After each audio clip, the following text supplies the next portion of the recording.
What's going on, everybody? GemMint here at the Tweeterhead booth, San Diego Comic-Con 2022, the last day with Dave from Tweeterhead. Hi guys, how's it going? So we would hope that you can take us through a little tour, show us some of the pieces, give us the details we need to know. Are you down? Yeah. Let's do it. All right, so since we're here, we might as well talk about this life-size Skeletor bus. Is this the first life-size bus Tweeterhead has done? Yeah, first one ever. It's been a real pleasure to like figure out, bring it to life, because it's kind of like, you want to see like how these things could look as like life-size pieces. And as realistic as possible, because you know it was obviously the cartoon that I grew up with. I don't know, we're in the same age group. Yeah. Feels like we are.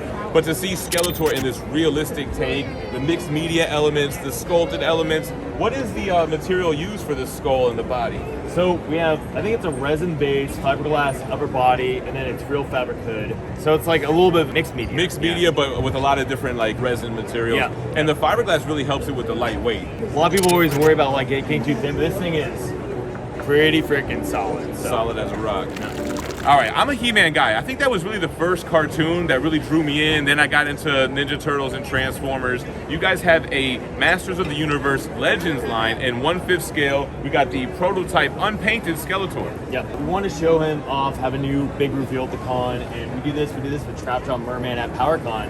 We want to have proof of life that more is coming. So sometimes it might not be totally finished. I think this guy's like a 95% complete sculpt. We want to be able to show them off and reveal them here with all the fans. I'm that type of collector. I need the whole line, even as a kid. When I got He-Man, the action figure, and you flip the back and you see the other characters in the line, I had to have them all. Moving down, you mentioned Trapjaw. This was one of those characters I can never find as a kid for the little action figure. Now that I'm an adult, we have adult money, we can get the statue. He looks amazing, a realistic take. The armor looks insane. The sculpt is so intricate. You got the jaw, the bottom jaw, that's what he's known for. Just the whole ensemble, the blue skin. What can you tell us about Trapjaw? The hardest thing with him was how to make his armor and technology work in like this world. This is our own take of the Legends line. So my inspiration was Lord of the Rings orcs. If they were to continue and evolve with some technology, how would mechanics work with orcs? So it's very handmade looking, but still looks very mechanical. Now, what is your role in creating this piece? Yes, I'm the creative director at Tweeterhead. So what happens is I work with different designers and sculptors on the pieces. In this case, I worked on this mainly. The Kucherk brothers helped start the initial design. They've been all over the map. Yeah, they're awesome. Good friends. Love Brian Dennis both. And then Gio Nakbil helped hugely evolve this design in 3D. The pose, the armor, the look. Gio really did like 99% of the work on this. But it's so cool to hear. It's a collaborative effort. Yeah, for sure. very collaborative. Now moving down, Merman.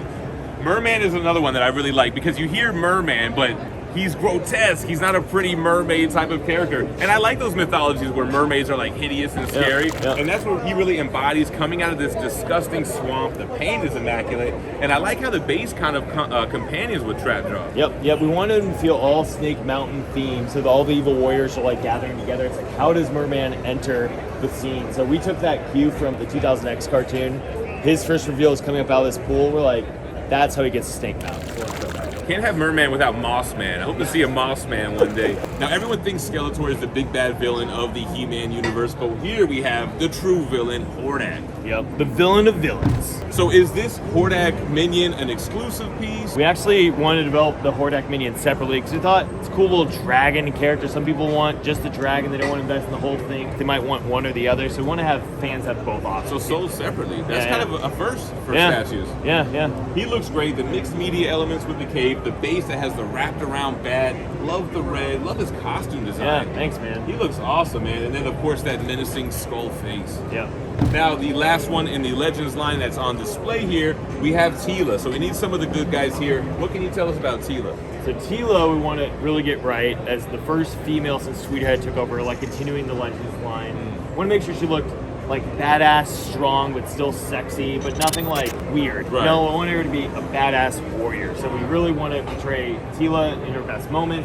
Right now we have one version of the portrait showing. We also have the classic updo, so people are a fan more of the toy and the classic cartoon. They get two different looks. She definitely has that strong warrior presence. She looks confident, looks badass. So that was the Legends line, but I'm looking at a huge He-Man on Battle Cat. Now this is a new line that you guys are starting. Yep, so it's the first our new classic line, which is actually 1/6 scale. It doesn't look 1/6. Yeah, no, it's huge. It's insane. But yeah, Tweeterhead's known for doing more classic 1/6 stuff. We've never seen a He-Man on Battle Cat statue before. People have sold them separately. We want this to feel like the original action figures coming to life. The color on the base brings me right to the action figures and to the cartoon. Yeah. It is cartoonish, but it still has hints of realism. It's like a level up, but not as detailed as the Legends line. Yeah. Legends is more, what would we do if we want to see a live action movie? This is more toys come to life. Do we have an estimated release on this?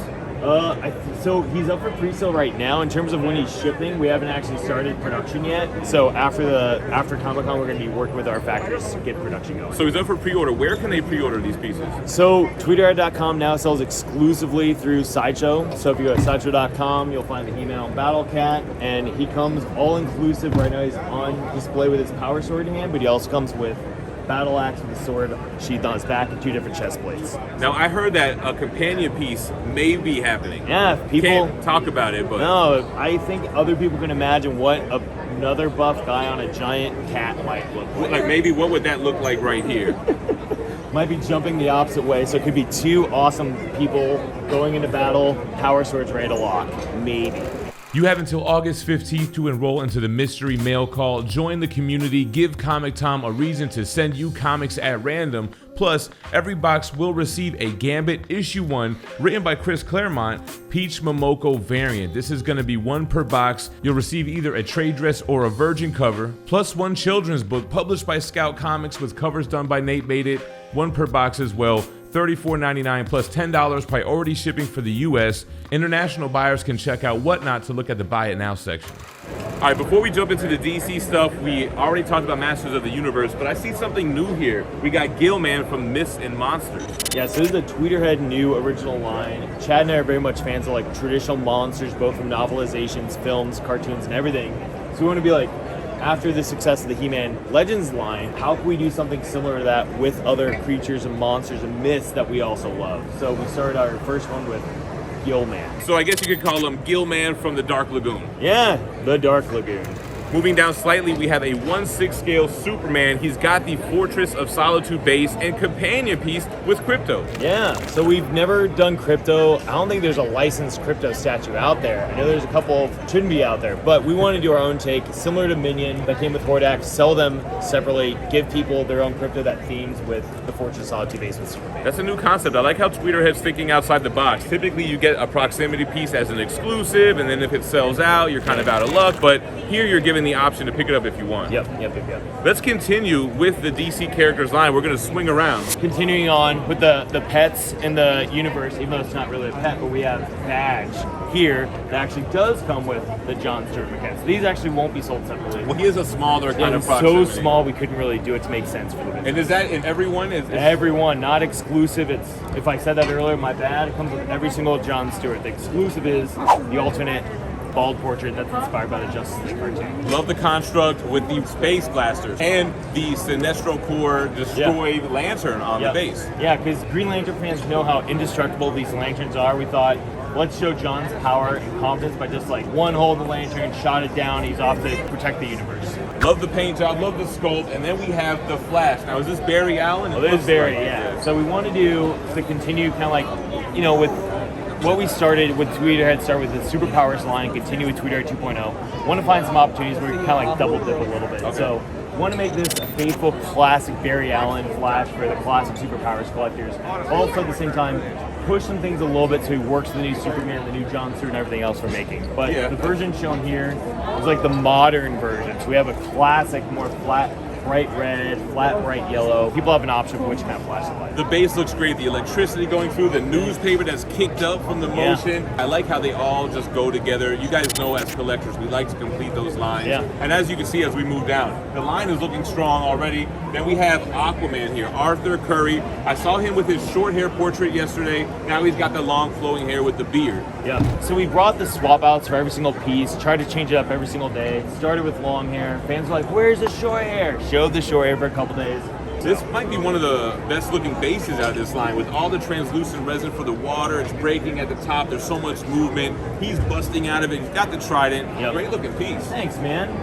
Now what's going on? We already saw Superman. We have another Superman here. It looks like he has a different head sculpt. Yeah, so this is the one that has the short hair sculpt. The other one came with the long hair sculpt. We want to show off the 2 different versions, and also we just didn't want to like cram Crypto into the display over here. We want to give him his own space over there. So we want to show off how the Supermans could look both on their own with Crypto and then with the Justice League lineup. Crypto deserve it. He's a good boy. Good boy, the best boy. I'm more partial to the long hair. I grew up 90s Superman. I'm even partial to the mullet look. Yeah. But looks great with the short hair as well. And which one is the exclusive? So actually both heads come with the standard, and then the exclusive is the Heat Vision Red Eyes. Wow. So, yeah. And Ooh. fun fact, actually, we only had the short hair portrait originally, and then I did the rough sculpt to pitch the long hair portrait idea because I had hair similar at the time. It's been a little while, so yeah. You know, I know what you're talking about. Moving on down, we have the Amazonian princess herself, Wonder Woman, Diana Prince. She looks strong, she looks confident, and I heard the base actually went through some alterations on this. Yeah, so the base is way bigger. It actually got smaller, even though the piece is still extremely tall. It's not as crazy tall as you think. Like when you see on display with the rest, it actually has a really good skyline flow through the whole thing, I think. But yeah, so yeah, we wanted to show her off, and like, it's hard. There's so many Wonder Womans have been done, so many. This person has action, this person has whatever. Like, what would a Wonder Woman look good next to our Superman? Now, you mentioned the scale, 1/6 scale. Yep. They don't feel like 1/6 scale pieces because if you look at older quarter scale, the bases were very minimal. Yep. These are 1/6 scale but elaborate bases, which almost makes it look like an old school, like premium format. Yeah. We want to make these, find that sweet balance of like, make sure they have presence, you know, so fans feel like they're getting something out for their money, you know, for their investment in these pieces. So I think they definitely are. And then we're going to come down to the darker side of DC Comics, and we have what looks like a newer reveal. Yeah. Not painted yet. Not painted. Yeah, so this is actually a work in progress. It's probably 75% complete. We want to still tweak some details, tweak the base a little bit, but we want to be able to show fans where we're at with this, where it's coming from, how it works with Joker and the Justice League. And then also gauge a little bit of feedback. Right now, we're pretty happy with the results. Yeah, I like the flow of the cape. I like how you can tell it's so much different from Superman's. You got to have that Gotham gargoyle base. Yep. Can't wait to see it painted up. Thanks. And I can't wait to talk about this next piece. Now, I saw this at Sideshow Con with you. Yep. 1/6 scale Joker on throne, which is enormous. So much detail and Easter eggs crammed into the base. And I just really want to throw this out there. You guys are also producing a quarter scale piece? I was just going to say that, yeah, we actually just finished a tooling copy for the quarter scale piece. I heard it's and it huge. is pretty insane. So that'll definitely be like a centerpiece for collectors. I'm okay with going on record to say that that might be the definitive quarter scale Joker. I'll take it. You can't have Joker without Harley, and what more could you ask for than an animated series inspired Let's costume? turn this a little bit for you guys too. This is actually the prototype. So what you see with Joker is a final production copy. When Nice. we last saw him, this is a prototype. So now this is actually what collectors will I'm not get. seeing any difference. Yeah, no, we're really happy with the results. So Harley Quinn that we brought down, there's a prototype, so it's painted, so she's done. That's what's up for sale. We're gonna match as best we can in production. We have her on display with her classic gesture hat and with the pop gun, which is the exclusive item. The hammer was too heavy, so we didn't want to like have it out and it leans and breaks. And we've seen the hammer done before. I don't think it's necessarily needed here. What I do like on how the base is so similar, a little bit smaller. It's for Harley, maybe a little bit more petite, but it goes so well together and chock full of Easter eggs. And we can't leave without saying hi to Michelle Pfeiffer, Selena Kyle, Catwoman from the Batman Returns. I did do a review on this, Yeah, it was but it's out here for everyone at San Diego Comic-Con to experience. Yeah, so we want to bring her out here because this is the final production copy. This is what the collectors actually get. It's not painted prototype or anything like that. And then a lot of people are, you know, seeing it for the first time at Comic-Con. So we want them to know it's for sale. This is what you can get. First Comic-Con in over 2 years, so coming out strong, bringing out stellar pieces. Make sure to check out my review of this piece because I go into detail. You can see the amazing paint applications. That patent leather looks awesome. And Dave, man, thank you so much for giving us the tour. Looking at all these 1/6 scale pieces, the 1/5 scale He-Man, I'm thinking about starting all these new lines, man. I'm in trouble. But thank you so much again, and you guys, thanks for watching. Stay minty fresh. Peace. I did do a review on this, but it's out here for everyone at San Diego Comic-Con to experience. You want to say something real quick about it? Oh, sorry, No, I was like, no. Sure is. Yeah, no. The end. No. I'm okay with going on record to say that that might be the definitive quarter scale Joker. I'll take it, man. So it's almost like Gilman from the Green Lagoon. Well, I was trying to be I was trying to be on purpose, not be on the nose with it. You know what I mean? I fail my path from the Dark Lagoon only. I'm sorry if I fucked that up. No, you're good. Say something different. I feel like all that should stay in. From the darkest. DJ Links.